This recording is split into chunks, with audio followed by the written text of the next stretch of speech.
ሀገር መቀየር የሚፈልግ ኃይል ካለ ተራራውን ጫካ ይሆናል፣ ይናዳል፣ ውሃውን ውበት ይሆናል፣ ድልድይ ይሰራበታል፣ ማስዋብ፣ የቱሪስት መናኸሪያ ማድረግ ይቻላል ማለት ነው። ኢንቨስት ማድረግ ያለብንም ሰው ላይ ነው። ማክበር ያለብንም ሰው ነው። ሰው ደግሞ ራሱን ማወቅ አለበት። የዓለማችንን ሁኔታ ስንመለከት የምንኖርባት ዓለም 7.2 ቢሊዮን የሚጠጋ ሕዝብ አላት። ከ77 ትሪሊዮን ዶላር በላይ ሀብት ታንቀሳቅሳለች። ይህ 7 ቢሊዮን በላይ የሆነው ሕዝብ ዓለም ያላትን ሀብት ፍትሃዊ በሆነ መንገድ ስለማይጋራ ያላደጉና በማደግ ላይ ያሉ ሀገራት 6.3 ቢሊዮን የሚጠጋው ሕዝብ ከአጠቃላይ የዓለም ሕዝብ ከ87% በላይ የሆነው ሕዝብ የሚጋራው ሀብት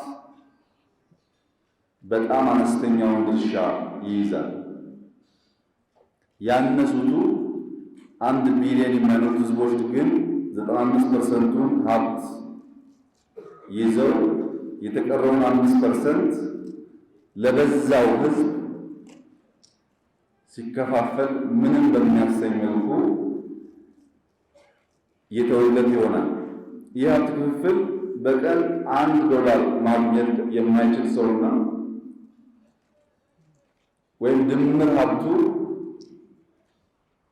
በሕይወት ዘመኑ ያፈራው ሀብት $1000 የማይቆጠር ዜጋና በቢሊዮን ዶላር የሚቆጠር ሀብት ያላቸው ግለሰቦች ባልተመጣጠነ አግባብ የሚኖሩባት ዓለም ተፈጥራለች። ይህ የዓለም እኩል ያልሆነ የሀብት ክፍፍል ምንድነው የፈጠረው? እንዴት ማስተካከል ይቻላል? በኢኮኖሚክ ተርም ኢኩዊቲ ሼር ወይም የሀብት ክፍፍል ፍትሃዊ ካልሆነ ሰላም፣ ዴሞክራሲ የሚባል ነገር አይታሰብም። ልማትም ለጥቂት ሰዎች የሚሆን እንጂ መላ ማህበረሰብን ስለማይንቀሳቀስ ሂውመን ካፒታል የሚባለው አንደኛውን የሀብት ክፍል እንዲሁም ሶሻል ካፒታል የሚባለውን የትስስር ሀብት የዘነጋና ፋይናንሻል ሀብት ላይ ብቻ ያጠነጠነ ስለሚሆን ቀጣይነት ያለው ልማት ማረጋገጥ አይቻልም። ይህንን ችግር ለመቅረፍ መጀመሪያ የዓለም የእውቀት የኢኖቬሽን እድገት ምን እንደሚመስልና ይሄ ልዩነት ያመጣው አንዱ መሰረት እሱ ስለሆነ እሱን ማየት ያስፈልጋል። ይታያል ብዬ አስባለሁ።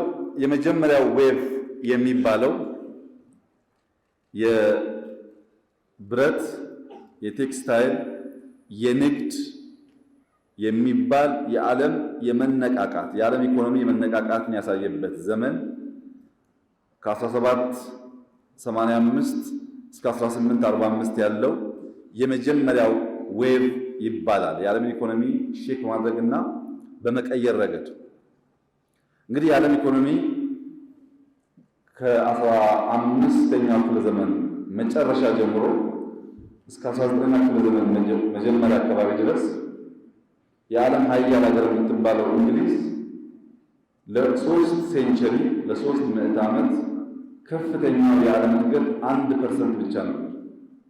ስታግናንት የሚባል እድገት ነው ዓለም የነበራት። 19ኛው ክፍለ ዘመን መጀመሪያ አካባቢ ለመጀመሪያ ጊዜ ዓለም 2% እድገት ያሳየችው በአሜሪካ ነው። ከዛ በኋላ አሁን እንደሚሰማው 2 ዲጂት ወይም 10% ጂዲፒ በየዓመቱ ከዛም በላይ በከተማ ደረጃ የሚያሳድጉ ሀገሮች አሉ።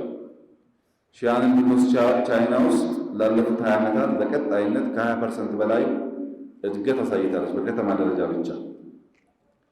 ይህ እድገት በመጀመሪያው ዌቭ በአይረን ዌቭ ስታግናንት የነበረው እድገት በሁለተኛው ዌቭም ከ1845 እስከ 1900 አካባቢ የስቲም ፓወር፣ የባቡር፣ ስቲል፣ ኮተን በሚጀመርበት ዘመንም ይህ እድገት በጂዲፒ ደረጃ ከፍተኛ ለውጥ ሳያመጣ የቀጠለ ነበር።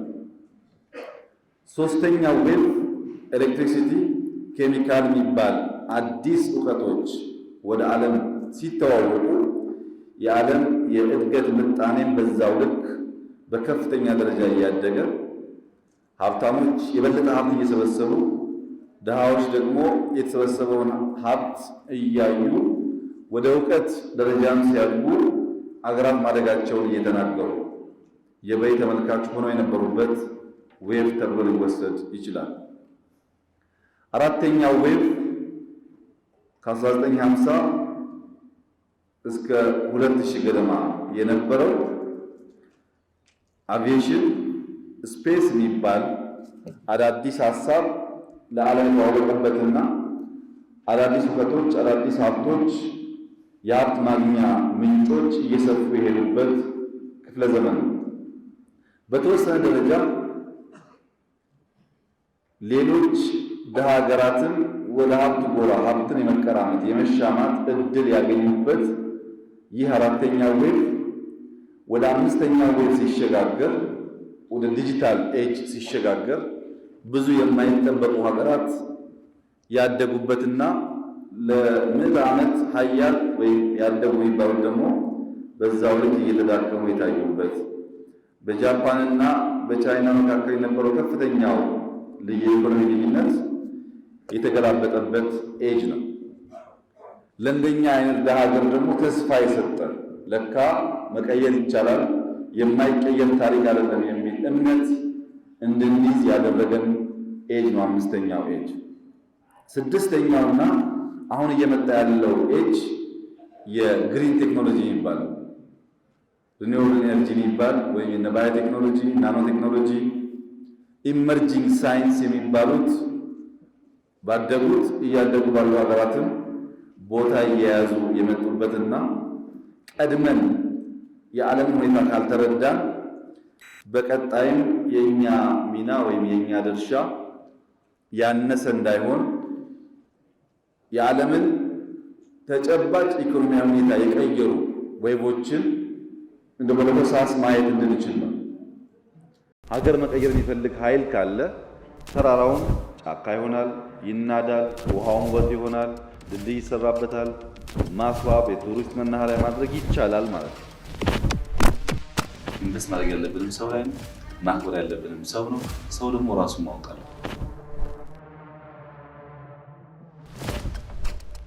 ታከምስ ስፔሻሊ ኢትዮጵያ ከአረባት ያለው ነገር ሳይሆን በኋላ እነሱ ሀገር ኢንቨስትመንት እያደረገ ስለሆነ በርካታ ሰዎች በርካታ ሀገራት ውሃዋን በጣም ሁሉ ሁኔታ አላቸው። ከ20 ዓመት በፊት የአፍሪካ የሚባለው ሀገር 5 ነው። አሁን 9 ደርሷል።